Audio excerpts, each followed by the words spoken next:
নমস্কার বন্ধু, আমি সুতপা। তা দেখুন, এটা আমি ইলিশ মাছ ভেজেছি।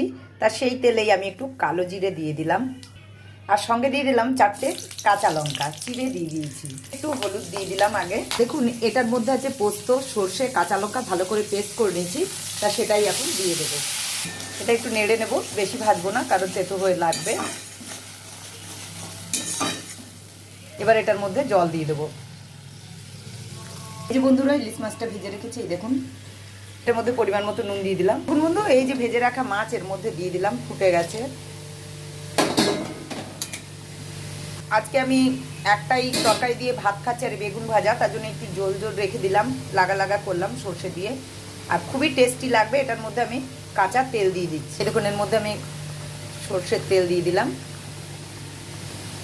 এবার আমি গ্যাসটা অফ করে দিলাম। তা আপনারা জানাবেন কেমন হয়েছে, অবশ্যই ভালো লাগবে, আশা করি আপনারাও করবেন।